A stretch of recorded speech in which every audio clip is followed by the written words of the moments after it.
ஆயுர்வேதம் ஒரு பொக்கிஷம், நம் ஆயுள் நீட்டிக்கும் அற்புதம்.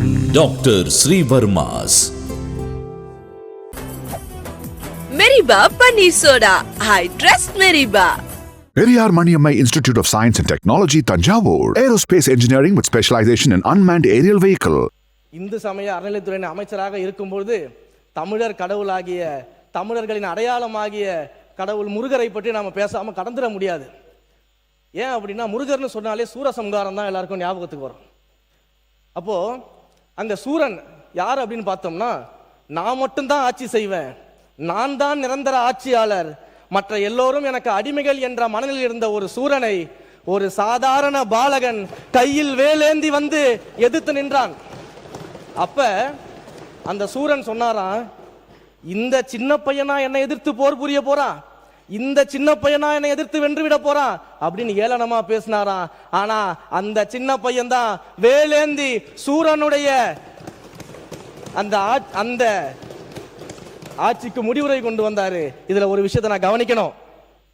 அதே சூரன் தோல்வியுற்ற பிறகு அந்த முருகரை பார்த்து பாடுறாராம், கோலமா மஞ்சை தண்ணில் குலவிய குமரன் தன்னை பாலன் என்று இருந்தேன், பரிசிவை உணர்ந்திலேன் யான் அப்படின்னு பாடுறாராம்.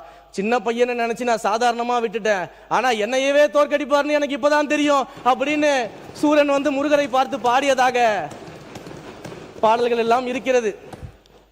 நான் சொல்றது 2026 தேர்தலும் கிட்டத்தட்ட ஒரு சூரசம்ஹாரம் தான் அப்படின்றதுக்காக தான். உடனே யார சூரன் சொல்ற அப்படின்ற ஒரு கதைக்குள்ள போய் யாரும் கூச்சலிட்டு கூப்பாடு போட வேணாம். நான் சொல்ற சூரன் அப்படிங்கிறது ஊழல், லஞ்சம், மக்களை பிரித்தாளக்கூடிய சாதிய அரசியல், மத அரசியல் என்ற சூரனை வீழ்த்தி எங்களுடைய வேலன் ஒரு ஜனநாயக ஆட்சியை இன்றைக்கு தமிழ்நாட்டில் நிறுவி இருக்கிறாரு.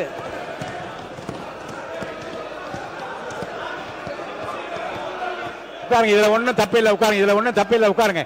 பொதுவா சொல்றாரு, ஒண்ணு உட்காருங்க, தப்பில்லை, உட்காருங்க, உட்காருங்க, இதுல ஒண்ணும் தப்பில்லை, உட்காருங்க. நீங்க பேசுங்க, நீங்க தொடர்ந்து பேசுங்க, இதுல ஒன்றும் தவறில்லை, அவர் சொல்லியது எந்த தவறும் இல்லை, தயவு செய்து உட்காருங்க, நீங்க பேசுங்க தொடர்ந்து. அன்றைக்கு பேசுங்க. அன்றைக்கு அழகிய தமிழ் மகன் இந்த தமிழ் மண்ணை ஆட்சி புரிந்தார், இன்றைக்கு எங்களுடைய அழகிய தமிழ் மகன் இந்த மண்ணை ஆட்சி புரிந்து கொண்டிருக்கிறார் அப்படின்றதுல பெருமிதம் அடைகிறேன். அதே போல இங்கு பல்வேறு உறுப்பினர்கள் எல்லாம் சில கேள்விகள் எல்லாம் கேட்டாங்க. அதற்கான பதிலையும் இப்போது நான் இந்து சமய அறநிலையத்துறையின் சார்பிலும் அதே போல ஸ்பெஷல் இம்ப்ளிமெண்டேஷன் ப்ரோக்ராம் சார்பிலும் இந்த இடத்துல சொல்லிட்டு நான் என்னுடைய அறிவிப்புகளை தெரிவிச்சிடுறேன். திருக்கோயில் நிலங்களை மீட்பதை பத்திலாம் சொன்னாங்க, எவ்வளவு நிலங்களை நாங்க மீட்டோம், டிஜிட்டலைஸ் பண்ணிட்டோம் அப்படின்னு சொன்னாங்க. ஆனா இன்னொரு விஷயத்தை அவங்க சொல்ல மறந்துட்டாங்க. இன்றைக்கு 40,245 ஏக்கர் இன்னும் நாம் தனிநபர்களின் பெயரில் வந்து பட்டா மாறி இருக்கிறது. அதை மீட்கக்கூடிய பெரும் பணி இந்த ஆட்சிக்கு இருக்கிறது. கணினி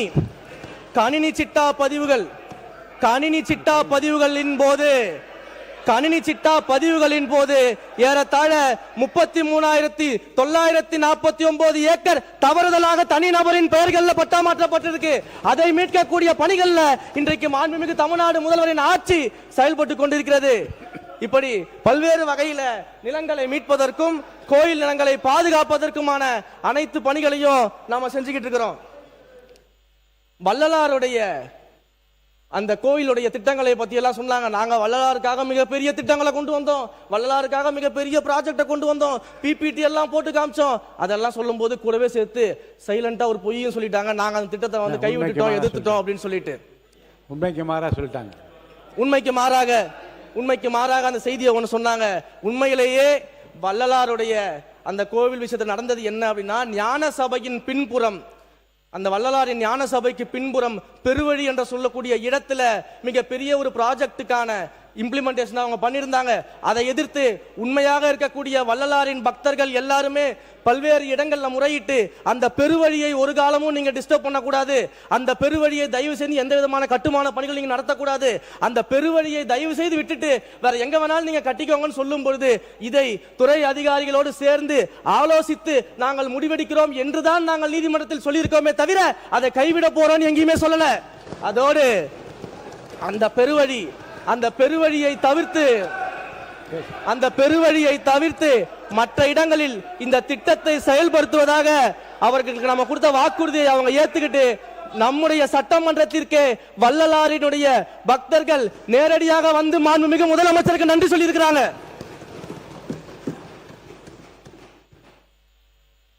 அதே போல அந்த டிசிபி கலெக்ஷன்ஸ் பத்தி எல்லாம் பேசினாங்க, ரெண்டல் கலெக்ஷன்ஸ் எல்லாம் பத்தி பேசினாங்க. நாங்க அவ்வளவு வரவு வச்சோம் இவ்வளவு வரவு வச்சோம்னு சொல்லிட்டு இன்றைக்கும் நீங்க பாத்தீங்கன்னா கடந்த 100 நாட்கள்ல மட்டும் ஏறத்தாழ நாம 108 கோடி ரூபாய்க்கு டிசிபி கலெக்ஷன்ஸ் உடனடியாக இந்து சமய அறநிலையத்துறைக்கு நம்ம கொண்டு வந்திருக்கோம். மிக பெரிய அளவுல நம்ம அதை கொண்டு வந்திருக்கிறோம். இன்னும் 2000 கோடி டிசிபி கலெக்ஷன் பெண்டிங் இருக்குது. அதையும் அரசாங்கத்திற்கு கொண்டு வருவதற்கான அனைத்து வேலைகளையும் நம்முடைய முதல்வரின் தலைமையில் நாம எடுத்துக்கிட்டு இருக்கிறோம்.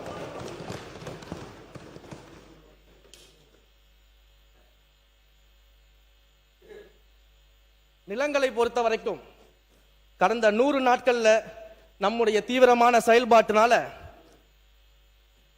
ஏறத்தாழ திருக்கோயில்களுக்கு சொந்தமான 464 ஏக்கரை திரும்ப கொண்டு வருவதற்கான மேல்முறையீட்டில் நம்முடைய அரசாங்கம் செயல்பட்டு இருக்கிறது.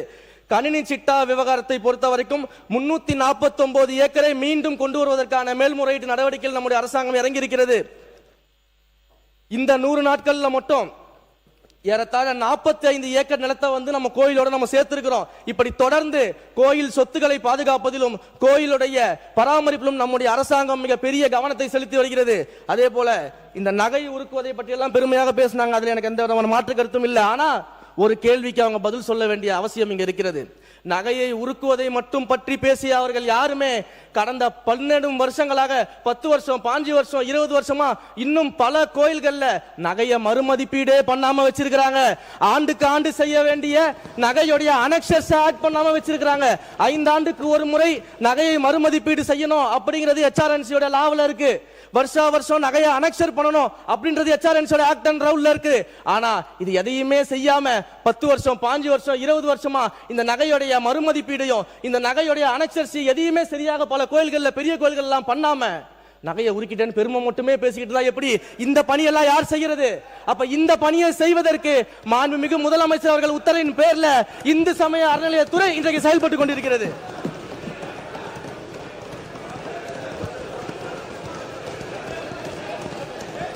அதே மாதிரி நம்முடைய மாண்புமிகு மதுரையில் இருக்கக்கூடிய சட்டமன்ற உறுப்பினர் அவர்கள் அறங்காவலர் குழுவை பத்தி எல்லாம் பேசினாரு. அறங்காவலர் குழுவை பற்றி பேசும் பொழுது அறங்காவலர் குழு நியமனம் எப்படி நடந்ததுன்னு சொன்னாரு. ரூல்ஸ் எல்லாம் ஃபாலோ பண்ணாங்க, அதெல்லாம் கரெக்ட் தான். ஆனா அதற்கு பின்னாடி மறைமுகமா என்னென்ன நடந்துச்சு அப்படிங்கிறது எல்லாமே எத்தனை அறங்காவலர்கள் தினம் என்னுடைய அலுவலகத்துக்கு கண்ணீர் விட்டு கதறிட்டு இருக்கிறாங்கன்றது எனக்கு மட்டும் தான் தெரியும். பாருங்க, மறைமுகமா மாண்பு அமைச்சர் அதனால மறைமுகமா என்ன நடந்தது என்றால் அவைக்கு நான் நீக்கிறேன். சரிங்க, நீக்கிடுங்க. சப்ஜெக்ட் மட்டும் பேசுங்க. சொல்லிட்டு உட்காருங்க, எல்லாம் உட்காருங்க, எல்லாம் முக்கியமான விஷயத்தை சொல்லிடுறேன். முடிங்க, உட்காருங்க, உட்காருங்க. எடுத்துட்டாங்க, போதும். அறிவிப்புகளை சொல்லிடுறேன். அறிவிப்பு வந்துட்டாரு. வாங்க, அறிவிப்புகளை சொல்லிடுறேன். வாங்க, வர. அதே மாதிரி மாண்புமிகு அறிவிப்புகள் சொல்ற, உட்காருங்க. எடுத்துட்டாங்க. அவை முன்னவர் மாண்பு பேரவைத் தலைவர்களே,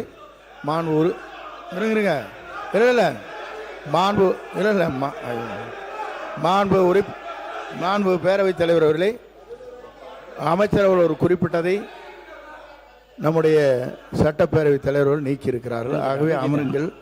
அமைச்சர் அவர்கள் அறிவிப்பை வெளியெடுக்கிறார். இருங்க, உட்காருங்க, எல்லாம் உட்காருங்க. அவர் அமைச்சர் மாண்புமிகு சேகர் பாபு, இருங்க சார். இங்கே பாருங்க, இருங்க, ஒரு நிமிஷம் உட்காருங்க சார், உட்காருங்க சார். இங்கே மாண்புமிகு உறுப்பினருக்கு அவர் பேசின உடனே கையை காமிச்சிட்டேன். நீங்கள் எல்லாம் எழுந்து குரல் கொடுத்த காரணம் பதில் சொல்ல உடனே நீக்கியாச்சு. இருங்க, அது அவை குறிப்பு, அந்த வார்த்தையை அவைக்கும் நீக்கியாச்சு. இருங்க, அவர் சொன்னவற்றில் ஏதாவது விளக்கம் கொடுப்பது அவசியம் என்று கருதினால் மாண்புமிகு உறுப்பினர் சேகர் பாபு அவர்கள் இப்போ சொல்லலாம். மாண்புமிகு பேரவைத் தலைவர் அவர்களே, சிவன் சொத்து குலநாசம் என்பதை நாங்கள் தெளிவாக அறிந்தவர்கள். சிவன் சொத்து குலநாசம் என்பதை நாங்கள் தெளிவாக அறிந்தவர்கள். அவர் சொல்லுவதை போல் இந்த ஆடிட் செய்கின்ற விவகாரம் அந்தந்த துறை சார்ந்த அதிகாரிகளை சார்ந்தது. இந்த ஆடிட் மத்திய அரசு தன்னுடைய கையிருப்பிலே வைத்துக் கொள்ள வேண்டும் என்று முனைந்த போது அந்த ஆடிட்டை தமிழக அரசு தான் செய்யும் என்று போராடி வாதாடி தமிழக அரசின் சார்பில் ஆடிட்டை நிர்ணயம் செய்து நாங்கள். இவர் எந்த அறங்காவலர் குழு உறுப்பினருடன் வந்து அழுதார் என்று கேட்டு விளக்கினால் அதற்கு பொறுப்பேற்க நாங்கள் தயாராக இருக்கிறோம். வாய் புளித்ததோ மாங்காய் புளித்ததோ என்ற குற்றச்சாட்டுகளை அவைத்தலைவர் அவர்கள் தயவு செய்து பதிவு செய்யக்கூடாது.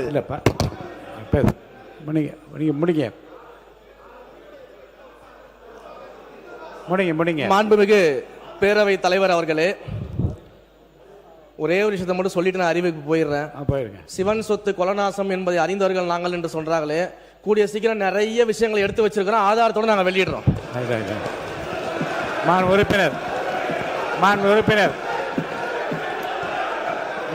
ஆதாரத்தோட வெளியிடுறேன். ஆதாரத்தோட வெளியிடுறேன். வாங்க அமைச்சர், ஆதாரங்களை நீங்க வந்து வைத்துக் கொண்டிருக்கிற போது நீங்க பேசுங்க. இப்போது வேண்டாம், அவைக்குழு நீக்கிறேன். தயவுசெய்து பேசி முடிங்க.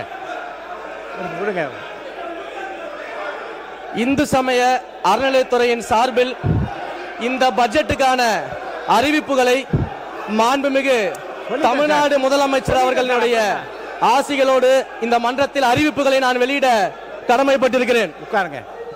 இந்த ஆண்டு திருக்கோயில் புனரமைப்புக்காக 1000 ஆண்டுகளுக்கு முற்பட்ட 64 திருக்கோயில்களுக்கு சுமார் 125 கோடி மதிப்பீட்டில் இந்த ஆண்டு திருப்பணிகள் நடைபெறும்.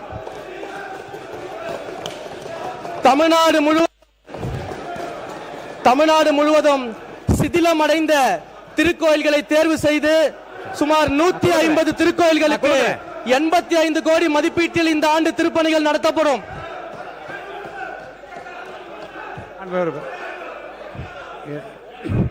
பாருங்க, திரும்ப இல்ல மாண்புமிகு திராவிட முன்னேற்ற கழக உறுப்பினருக்கு நான் ஒன்று தெரிவிக்க விரும்புகிறேன்.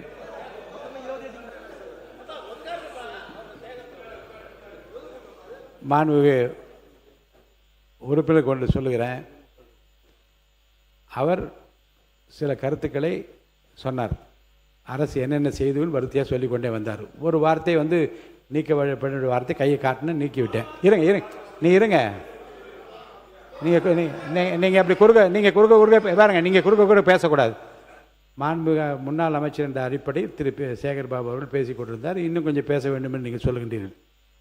உங்களுக்கு தான் சொல்கிறேன், நான் கொறடா நிற்கிற போதும் 50 பேர் நிற்கிறீங்க. அவர் வந்து மாண்பு உறுப்பினர் KN நேரு அவர்கள் நிற்கிற போது நீங்கள் வந்து 30 பேர் பின்னாடி நிற்கிறீங்க. I need no recommendation. யாரை அனுமதிப்பது என்பது நான் முடிவு எடுக்க வேண்டும். அனுமதிக்கிறேன். ஆனால் அதற்குள்ளாகவே குழுவாக கூட்டமாக கூடி நின்று குரல் கொடுப்பது, கையை உயர்த்தி பேசுவது அனுமதிக்க முடியாது. மாண்பு உறுப்பினர் PK சேகர் பாபு அவர்கள் பேசுங்க. பேரவைத் தலைவர் அவர்களே, பேசாதீங்கன்னு சொல்லி திருப்பி பேசுறீங்க. பேரவைத் தலைவர் அவர்களே, ஆதாரத்தோடு எந்த குற்றச்சாட்டை சொன்னாலும் அதற்குண்டான தண்டனை ஏற்றுக்கொள்ள நாங்கள் தயாராக இருக்கின்றோம். இந்த பூச்சாண்டிகள் எல்லாம் பயப்படுகின்ற இயக்கம் திராவிட முன்னேற்ற கழகம் அல்ல. நீங்களும் துருவி பார்க்கிறீர்கள். 7 திருக்கோயிலுக்கு ஆடிட்டை போட்டு பார்த்தீர்கள். ஒன்றுமில்லை என்ற தகவல் தான் உங்களுக்கு கிடைத்தது. தங்கத்திலே 1000 கிலோ சுருட்டி விட்டீர்கள் என்று அனைத்து அதிகாரிகளையும் ஏவி பார்த்தீர்கள். அங்கு கிடைத்தது உங்களுக்கு 0. இப்போதும் சொல்லுகிறேன் திறந்த மனதோடு, நான் 50 ஆண்டுகளுக்கு மேலாக ஆன்மீக பயணத்திலே இருப்பவன். சிவன் சொத்து குலநாசம் என்பதை தெளிவாக அறிந்தவன். எங்கள் முதல்வர் எல்லோருக்கும் எல்லாம் என்று அரசை நடத்த சொன்னவர். இன்னார் இனியவர் என்று பாகுபாடு இல்லாமல் பார்க்க சொன்னவர். எந்த குற்றச்சாட்டாக இருந்தாலும் அதை சட்டத்தின் படிக்கட்டில் ஏறி சந்திக்க தயாராக இருக்கிறோம் என்பதை இங்கு பதிவு செய்கிறேன். அமைச்சர் அறிவிப்புகள் வெளியிடலாம்.